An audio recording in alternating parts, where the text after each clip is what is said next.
जंगल में सिम्हा नाम का एक नन्हा सा शेर रहता था। वह अभी छोटा था, लेकिन उसका दिल बहुत बड़ा था। जंगल के बाकी जानवर उससे डरते नहीं थे, क्योंकि सिम्हा हमेशा मुस्कुराते हुए सबकी मदद करता था। सिम्हा की सबसे अच्छी दोस्त थी चिंकी, एक छोटी सी तोतापरी।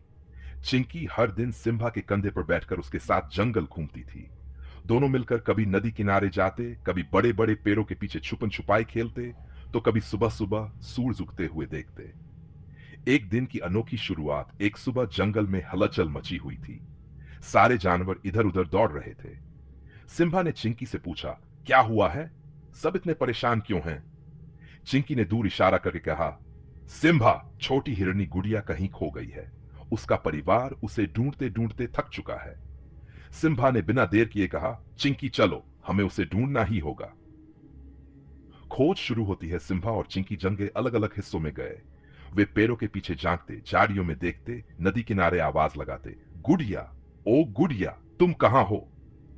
कुछ देर बाद चिंकी ने धीमी आवाज में कहा, सुम्हा, जैसे कोई रो रहा हो।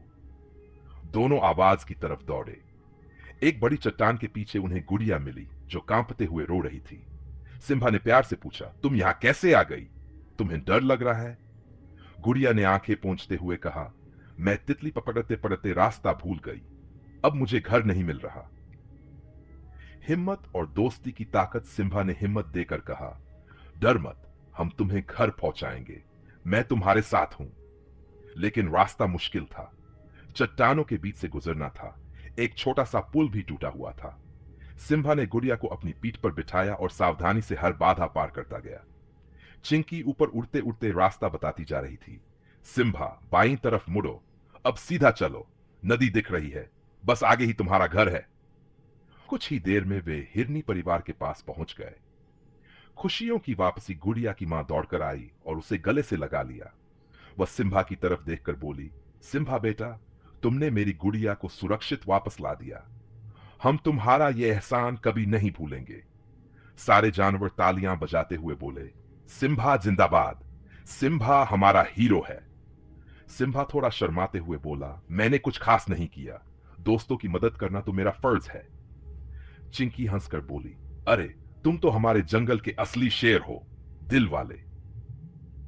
कहानी का सुंदर अंत। उस रात जंगल में एक छोटी सी दावत हुई।